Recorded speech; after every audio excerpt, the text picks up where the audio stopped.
guest speaker, Shri Yogesh Joshi ji. He is Associate VP, Program Delivery and Product Management, Causeway Technology, London, UK. He is on a mission to deliver fit for purpose and easy to use technology solutions for the greater construction community across the globe. An astute product and project management professional with 2 decades of global experience across USA, UAE, Middle East, UK, and India. And he has provided leadership in product planning, development, and delivery of technology solutions for engineering, construction, and manufacturing industry. Unique experience and skill set with engineering project management and software development lifestyle and peace lifestyle as well. So may I request our honorable guest, Yogesh Joshi ji, to please enlighten us with your guidance. Over to you, sir. Thank you. Am I audible to you? Yes, please, sir.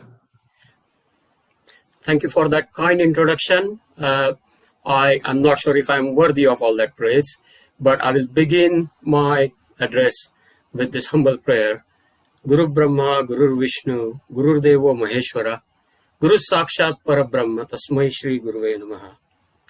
On this occasion of 7th World Parliament of Science, Religion, and Philosophy, we have gathered here to enforce our commitment and efforts towards the establishment of peace and humanity.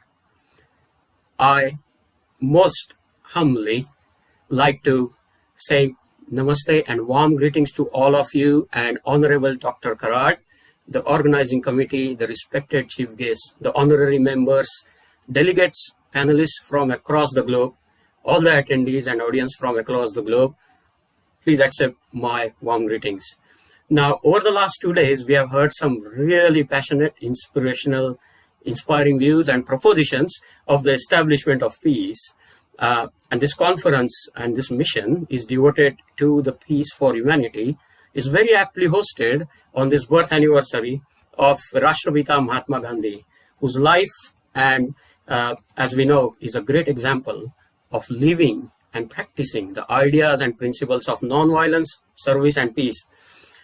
I would like to take the opportunity to share my views based on my experience across the globe of over 2 decades and also practicing certain principles and my conviction and beliefs. Now, every speaker here has basically raised this point. How do we define peace? Where do we find it? I want to ask a question. Can we shape something which we cannot see, we cannot touch, we cannot quantify, or we cannot even comprehend? So how do we do this? Now, peace is obviously an internal, intrinsic aspect of the human lives. It has to be found within. It's not outside. You cannot buy the peace. You cannot create a peace, but you have to realize. You have to experience. You have to feel within your inner being, within your inner core, your character, your day-to-day actions, your life. It's definitely not a top-down policy matter. It's not a strategy to be implemented. Now, to me, there are 2 aspects to the idea of establishment of the peace and shaping the peace. One is, which I believe is a supporting system and a social framework and operational infrastructure. I'm using these words very carefully, wherein the growth and prosperity of the humans is achieved by maintaining equilibrium of fundamental values, equal rights for all, which will ultimately lead to the peace. Second aspect to me is at a very individual level, which some of our speakers have spoken. But to me, there is a very definite focus which is required, which is practicing the principles of self-regulation, discipline, adjustment of our complexes, so we can have a harmonious coexistence with the surrounding. Now, interestingly, let me give you an example of the first aspect. So when I was a project manager on, one of the construction projects, it was a joint venture constructing, a toll road between the border of San Diego and Mexico. We ran into a situation where there was a endangered bird species, and it actually visited our site. and laid eggs. As you know, the environmental laws and environmental policy is very strict, and we were asked to shut down the project. So it was for over a period of 3 months, and we had to comply. Now, it obviously had a major impact on the timescales, the cost, even a bigger impact to all the financial, investors.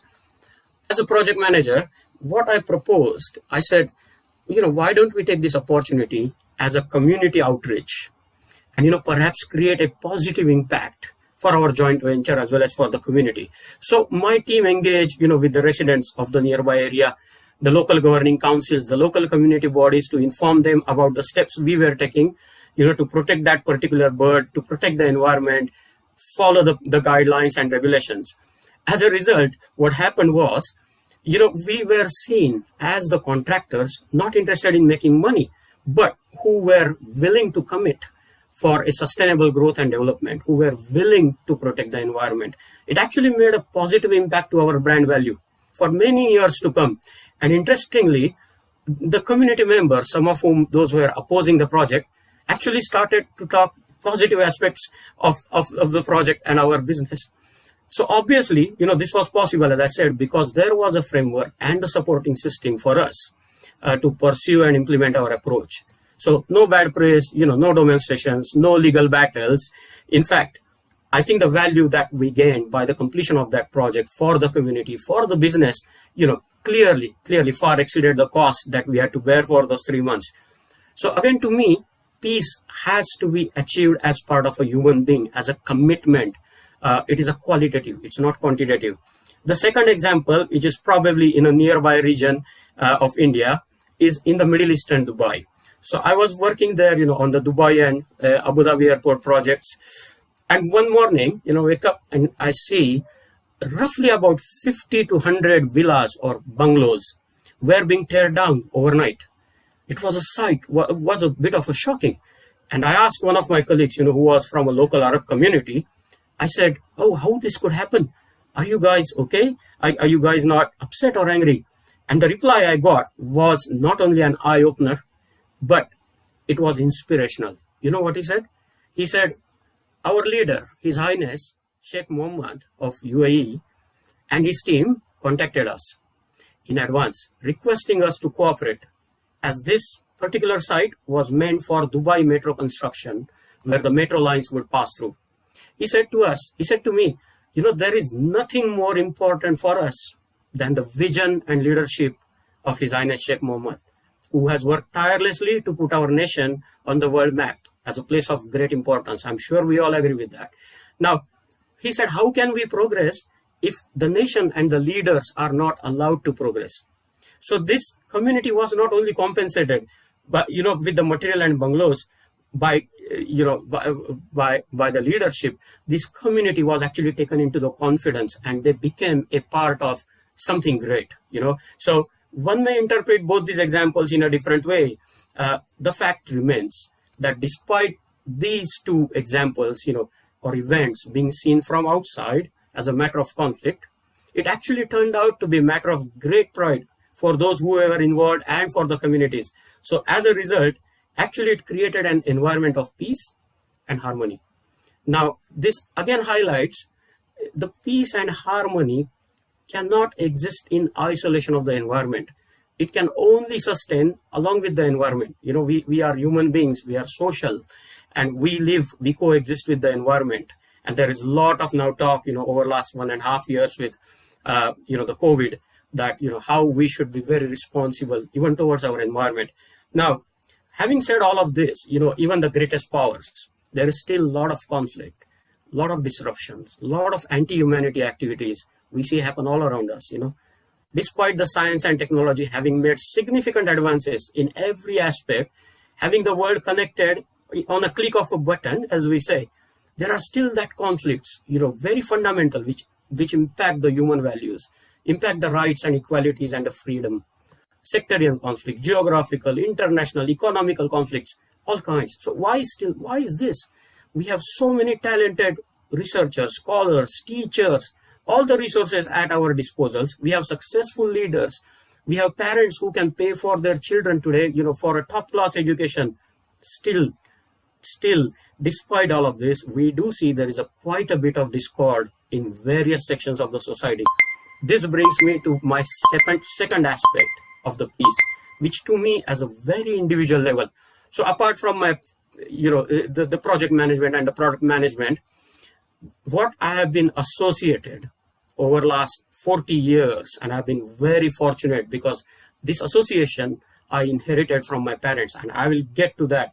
But I want to stress this point that at the very core of all these conflicts is a human being and a human mind. Now, when the individual's desires, passions, aspirations are treated above everyone else and everything else, and they are uncontrolled, I think this is invites the conflicts, isn't it? So let's talk about religion and philosophies. At the core of any ism, to me, is an existence. Whatever ism, ideology, or philosophy one may follow, if it does not protect your existence and nurture the growth, that ism will not last. And history has that's proven already. Now, so in the essence of this ism of dharma or religion is ever the same for all, which is to nurture and nourish the existence, so as to attain the eternal evolution, to attain the peace and to attain the harmony, to attain the evolution of the human being.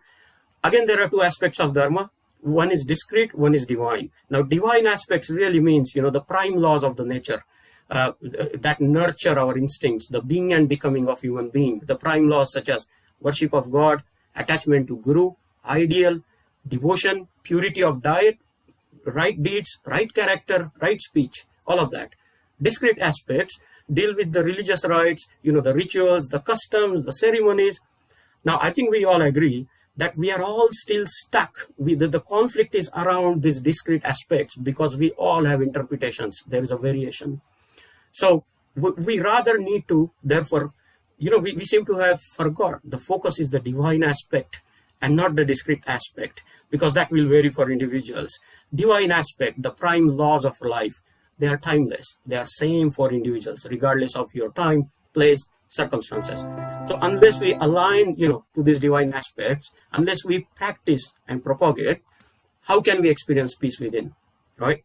And only if there is a peace within, then I can think about peace in a family, peace in the neighborhood, peace in the society, peace at a national level, and then perhaps we can talk about peace at an international level. So coming back to the point, I said, I'm very humbled. I'm very proud to say that over the last 40 years, I have associated myself with a community we call a community of lovers of existence. These are not 100 and 1,000 people. These are 40 to 50 million across the globe, practicing the principles of life and growth, being and becoming, regardless of their origin, caste, nationality, everything. This community is called Satsang, and its founder is Sri Sri Thakur Ankul Chandra. I'm part of this community as well, and as I said, we practice the ideology of convergence, not conversion. This is very important because Sri Sri Thakur said, I want you to be a best Christian, a best Muslim, a best Hindu, as far as possible you can be. What a wonderful idea, And for Satsang community, I can say peace is no more a target, no more a goal. We feel it within. We already feel that we have achieved peace for ourselves. And therefore, now we can try to, help shape the peace for our community. I'm proud to say this community of 40 to 50 million includes everything from everybody across the globe. Hindus, Muslims, Christians, Isais, you name it, they all are there. You can find out more about them, at satsanga.org.in. But since we have gathered, what a coincidence. Our occasion is, we have gathered here on the occasion of the birth anniversary of Mahatma Gandhi ji. And for those of you who do not know, Mahatma ji actually visited Sri Sri Thakur and many other dignitaries, personality, Lal Bahadur Shastri, Shama Prasad Mukherjee, parents of Netaji Bose, all of them visited Sri Sri Thakur to seek his guidance, to seek his views on everything. And this has been published even, in the Young India back in the 1930s and 40s. His ideology and principle, which I'm talking about, is very simple. It's about adjustment of complexes, like what we call is a Shad Vikar, Lobha, Kama, Moksha, all of that. And it's not about, being disconnected. It's not about forsaking anything. It's not about elimination. We cannot. If we try to eliminate all these qualities which are part of us, we will become like a dead wood. They have to be in equilibrium. They have to be balanced. And how can you balance that? Well, there is a verse in a Gita, which all of us, I'm sure, we prescribe to. And that verse says, Nasti buddhira yuktasya, na cha yuktasya bhavana, na chabhar yataha shantihi, ashantasya kutasukam. One who is not transcendental conscious can have neither a controlled mind nor any steady intelligence. Now, without which there is no possibility of peace. How can there be any happiness without the peace? So what we need Thank you. is just please finish in 1 minute. Yes, I'm just concluding. So what we need is attachment to a living ideal, and what I mean by that is a personality in whom the Ishwar Tattva is alive, a godly character is alive. So when the man worships his ideal, in his active habit, in a behavior, in a conduct, his love for the ideal will grow, and then he will be able to, balance his sensitivity and his receptivity to bring around the peace. I just want to conclude by two incidents, if you allow me. One is, which falls in line with what I just said, is a famous speech by Dr. Abdul Kalam, the great president of India, back in 2007. And I quote, "Where there is a righteousness in the heart, there is a beauty in character. Where there is a beauty in character, there is a harmony at home. When there is a harmony at home, there is order in nation. When there is an order in nation, there is a peace in the world." How can you have a righteous heart? It all starts with the individual having ability to balance his complexes and be above the complex. And then I would like to conclude a very fundamental definition from the book Satyan, with a reference to this definition from the book Satyanusaran, written by Shishi Thakur. It says, "Stay of all existence is dharma, religion, and he is the supreme fulfiller. Dharma can never be many. It is always one. There is no variety of it. Views can be different, as many as people are. Dharma cannot be many." In my opinion, he says, to speak of Hindu Dharma, Christian, Mohammedan, Buddhist is wrong. There are rather so many views. In fact, there is no opposition in different views.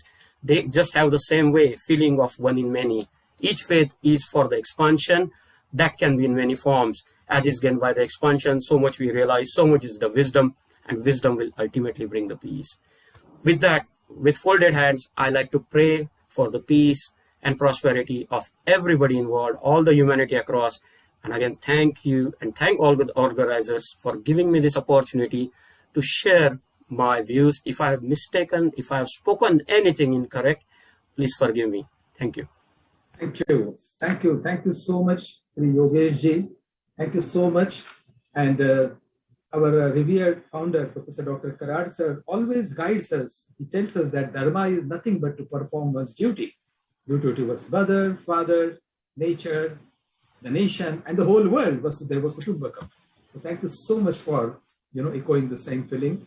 May I now request the head of the Faculty of Law, Dr. Purnima Inamdar, to please express the expression of gratitude for Yogesh Joshi. Thank you, Dr. Patre. Prathame najita vidya, dvitiye najitam dhanam, tritiye najitam punyam, chaturthe kim karishasi. Today, my words are not enough to express gratitude to our guest of honor, Shri Mr. Yogesh Joshi, who graced us with his thought-provoking address and set a perfect platform for our university. Sir, your idea of realization of peace has indeed given us a pathway to shape peace leading to equality. Once again, thank you very much on behalf of Dr. Vishwanath Karad, MIT World Peace University, for such a mesmerizing session. Thank you once again. Jai Hind, Jai Bharat. Thank you. Thank you, Dr. Purnima Inamdar. Thank you, Mr. Yogesh Joshi ji. Looking forward to seeing you again. Thank you so much. And now, friends, we are moving to a very important, listening to a very important dignitary. We have got today with us Dr. Anas Amayta Gul. He is chairman of Sharia Advisory Council, Islamic Bank of Thailand, and he is professor, Mahidol University, Thailand. Let me talk about the gigantic, the nature of this man's